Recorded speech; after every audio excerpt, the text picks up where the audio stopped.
E aí, YouTube, tudo bem? Eu sou a Babi, você está no meu canal, seja muito bem-vindo. E na verdade, só tô fazendo essa introdução para te falar que você está prestes a ver a parte 2 de um vídeo de 3 partes, tá? Então, se você ainda não viu a parte 1, clica aí em algum lugar para você ver a parte 1. E aí, para você não me chamar de mal educada, né? Porque eu já entro o vídeo falando, eu vim aqui te cumprimentar. Que bom que você tá bem, tô bem também. Bom vídeo.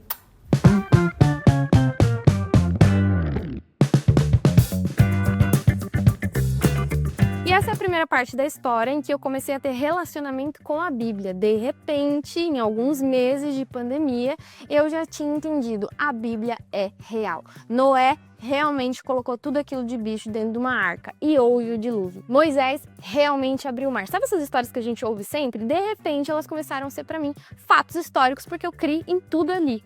E isso é o Espírito Santo que faz. Essa é a primeira parte da história. Só que, como eu disse, eu não tinha envolvimento nenhum com a igreja e nem tinha pessoas cristãs perto de mim.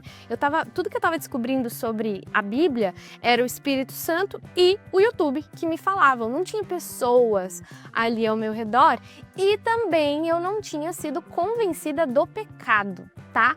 Por quê? Porque eu estava num relacionamento muito difícil nessa época e aí, para consertar esse meu relacionamento, eu comecei a querer aplicar princípios de casamento dentro de um relacionamento sem santidade e uma loucura. Sem respeito também, tá? Pra você ver o quanto eu tava maluca. Quando eu peguei a Bíblia, eu falei, nossa, a Bíblia é real, então eu vou aplicar tudo que eu tô aprendendo aqui na minha vida toda pecaminosa, toda errada, toda maluca. Eu não tinha a consciência de o jeito que eu estava vivendo sendo um jeito errado.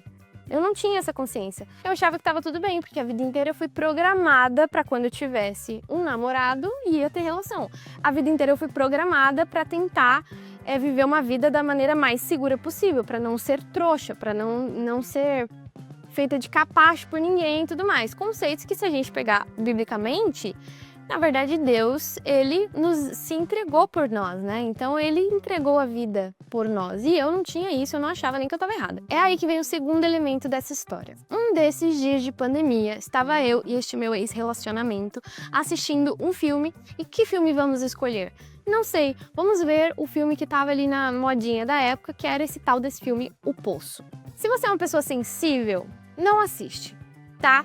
É um filme bom? É um filme bom, mas ele é difícil, eu nunca mais vou assistir esse filme na minha vida, tá bom? Mas ali eu assisti e o Senhor usou esse filme para falar comigo de uma forma extremamente direta, porém lúdica, porque é meio como Deus fala comigo até hoje. O filme consiste em pessoas que estão dentro de um super poço, um poço muito profundo, e esse poço tem andares. E aí, cada pessoa de dupla, né, elas estão nesses andares e tem uma mesa farta, um banquete de comida que sai do primeiro andar desse lugar e deveria chegar com comida para todos os andares do poço até o último andar.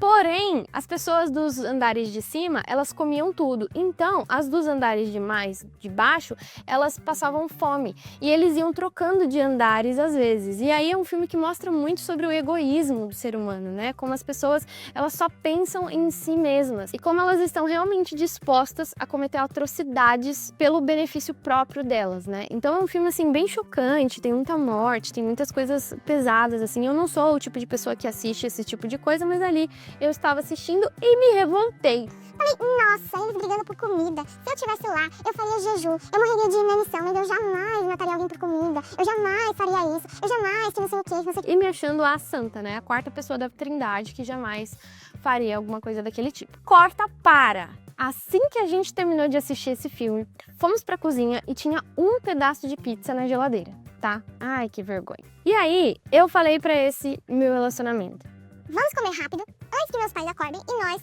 tenhamos que dividir esse pedaço de pizza com eles. E aí, gente, eu tava fazendo o que o pessoal do poço tava fazendo, só que eu não tinha ninguém pra matar. Essa era a diferença. E essa foi uma das minhas primeiras experiências de ouvir realmente a voz do Espírito Santo, sabe? Dentro, assim, de mim. Não era uma voz audível, mas era essa sensação. Eu escutei o Espírito Santo me comparando com aquelas pessoas do filme que eu tinha acabado de assistir. E ele dizia, você é capaz de fazer aquilo que eles fizeram no filme por causa da maldade do seu coração. E pode parecer besta, essa história é até meio engraçada, né? Porque quem entende o o pecado por causa de um filme, mas comigo isso gerou eu senti assim que todos os meus castelos, tudo que eu conhecia sobre mim, absolutamente tudo que eu pensava sobre mim tivesse sido arregaçado naquele momento, destruído completamente, porque eu sempre fui a menina boazinha, boa filha, boa amiga, nunca repeti, nunca dei trabalho para os meus pais, e aí para essas pessoas que são meio boazinhas o tempo todo, meio mornas, né, que não tá vivendo nem santidade e nem peca direito, que era o meu caso, é difícil a gente entender que o Senhor Jesus morreu na cruz por nós. Parece que Deus, obrigada, mas nem precisava tanto, né? Acho que foi meio exagerado isso aí. Por outros o Senhor realmente tinha que fazer, mas por mim nem precisava tanto. Podia ser um cortinho no dedo, um cortinho de papel, podia ser, sei lá, qualquer coisa menor do que a cruz mesmo, né? Essa era a minha ideia. E naquele momento eu tive a experiência de ser convencida pelo Espírito Santo do meu pecado e parece que eu enxerguei a maldade do meu coração completamente. Eu tive um convencimento de que eu realmente merecia a condenação eterna. Tudo ficou claro assim pra mim. E eu fiquei, sem brincadeira, tá? Isso aqui eu não tô exagerando. Eu fiquei 2 semanas sofrendo por causa disso. 2 semanas olhando pra dentro de mim e só encontrando coisas terríveis. De repente todas as minhas mini mentiras viraram o que Deus pensa sobre a mentira, sabe? De repente, o meu pecado da imoralidade sexual virou o que Deus pensa sobre isso. E aí, tudo isso foi ficando enorme. E eu passei 2 semanas ali muito difíceis nessa pandemia. O povo nem sabia por que eu tava assim, mas eu só chorava. E doeu, gente. Doeu muito, porque foi um convencimento instantâneo sobre tudo. Mas, depois dessas 2 semanas, eu estava mais calma, né? Eu já estava lendo bastante sobre a graça, sobre a misericórdia do Senhor, sobre o sacrifício dele e tudo mais. Já tinha entrado numa outra fase de estar extremamente grata, porque o Senhor não me deu aquilo que eu merecia, mas me chamou para ser parte da família dele. Agora ele estava me chamando de filha. Isso gerou uma gratidão absurda dentro do meu coração e até hoje, né? E aí teve um dia que eu tava saindo do banho, aqueles dias normais, eu não tava orando, não tava nada, mas no banho eu comecei a cantar uma música, nem lembro que música era agora, mas era um louvor que eu tava ouvindo. E aí, quando eu saí do banho, eu tava de toalha, tava assim, aquele dia normalzão, eu só ia me trocar, pandemia ainda, todo mundo fechadinho dentro de casa. Eu senti... Como é que eu explico isso, gente?